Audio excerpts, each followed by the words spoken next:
Two favorite topics: posture and standing desks. Freaking, I'm so excited about this episode. It's gonna be dope.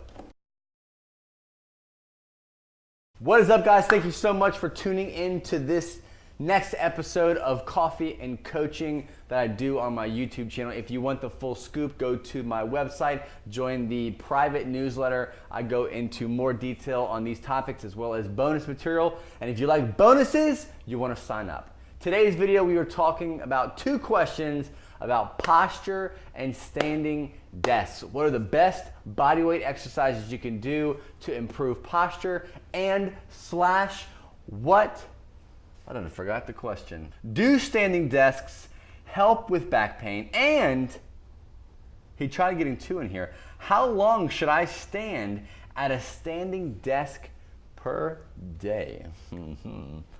So let's address the body weight exercises for posture. Number one thing, there's two things really. There's two major things you gotta work on. Number one, are your habits every single day? Are these exercises? No. Are they brain exercises? Yes. Are they habit change exercises?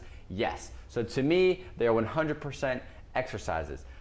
One way of looking at it is reversing everything you do that could be causing poor posture. If you are at a desk all day, if you're texting your honey all day and your neck's all snapped up, or you're playing games on your phone like a weirdo, then that's probably what's going to cause some tightness. You're not going to die because you play on your phone too much, but you're going to have some stiffness and tightness over years and years and years of doing that, poor habits, and zero attention to body posture and exercises. Yes, you could develop some issues. Now, your body weight exercises that you want to focus on is pretty much everything on the posterior chain for all the basic people. Basically, what that is your upper back, mid, lower, butt cheeks, hamstrings, and I guess you could throw in your calves there and maybe some toe exercises. So what you're going to do with these exercises is focus on what you're doing all day and reverse it. So if you're at a desk all day, you're here hunched over, you're smashing on your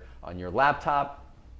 What you're going to do at the gym is you're going to do some rows. It could be body weight rows, it could be banded rows, it could be weighted rows if you have that kind of access. I know this is a body weight question, but you can do any kind of body weight row, hanging from a bar, hanging from a rope, hanging from a tree, whatever you want to do. If you have access to a stability ball, you can do some light back extensions, working that mid and lower back. If you want to step your game up, there's not a ton of body weight exercises that work the posterior chain. We can step it a little bit further and add in some bands. You can do some face pulls with some bands. I've got a YouTube video on here. You can just Google face pulls and you'll find out what those are.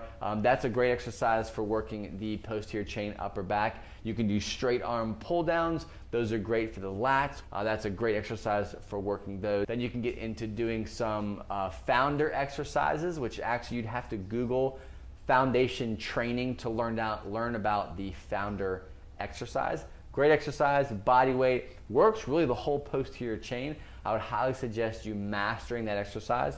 So that's what I would do when it comes to exercise and working with your posture, how to correct posture using bodyweight exercises. There's not much out there, but if you stay consistent, you stay diligent, and you do the work and you correct the first part, which was the habits you do every single day, and then you go to the gym and you do the opposite of what you did all day at work, you're on the right track. Question number two, do standing desks help with back pain, and how long should I stand at my desk? I'm standing right here in front of you right now.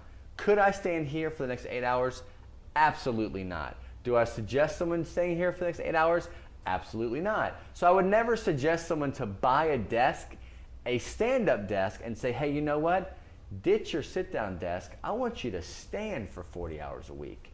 Who would even suggest that? Like, standing desks are awesome. Totally are for them. I love them. I have one. I've used them. I've created one. I love to stand because I sit a lot. But that is the key there. It's not throwing one out and bringing in another. Too much of a good thing can become a bad thing. Sitting is not going to kill you. Too much sitting is not good for the body, period. Too much standing isn't going to kill you, but it's not going to be as beneficial as it would be if you actually moved around a little bit, gave yourself some variety. So if you were going to get a standing desk, I would break it up into 30 to 45 minutes, maybe even an hour increments of work time. Now, it all depends on what your day looks like. If you're like me and you're very task oriented, you want to accomplish things before you move on, I will sit or stand for 4 hours straight and not move until I'm done hammering out whatever I'm working on. If that's you, you've got to set boundaries. You've got to set an alarm on your phone that says, hey, in 25 minutes, go do 25 steps, walk around, go downtown, go to the 4th floor and use their bathroom, because you know you're already doing that anyways. So go ahead and just go for a walk. Come back and keep standing. If that, you have that flexibility, do that. If not, and you're at your home, don't buy a stand-up desk that is only a stand-up desk. Stores like IKEA or going online can actually, you can buy desks that raise up and raise down on command. They're electronic and they're the best thing since Swiss cheese. And I hate Swiss cheese, but they're awesome. And if you want to check out some brands that I support, there's links in this video below. Go to the section where all the words are, and you'll see some links for some standard desks, from cheap ones to mid-grade to high quality ones that are electronic, that you can order, ship, install, and start riding up and down all day if you want. So the secret sauce to having a stand-up desk is to break it up. You don't want to always be standing. You don't want to always be sitting. If you want to give yourself some timetables, if you are a freelancer and you're at work at home all day, break it up. However you want to break it up, there's no science to it. 30 minutes, sit down, 30 minutes, stand up. If you want to do that all day, go for it. If you want to break it up and walk around between 4-hour blocks of standing, go for it. If your body starts to give you negative feedback and symptoms such as tightness, stiffness, cramping, sit the freak down. Just sit down. It's okay. Press a button, lower the desk, and just chill. Sit back in your chair and just relax, okay? It's totally fine. Don't stress it. So get one that goes up and down. You'll have way more flexibility. You'll feel way better. Do not commit to standing all the time, but also do not commit to sitting all the time. You need variety. Thanks so much for watching, guys. That was part 3 or episode 3 of Coffee and Coaching. I'm super excited about this series because this is the way I like to coach. Just straight up, raw. Let's talk about some questions. If you have a question, send it to me. I'd love to answer them, put them here on the show. Make sure you go up to this video here and subscribe to the channel. Hit the bell. That'll send you notifications for the next upcoming episode. Go to the website, fitnessforbackpain.com. If you are still watching, thank you so much. I appreciate you.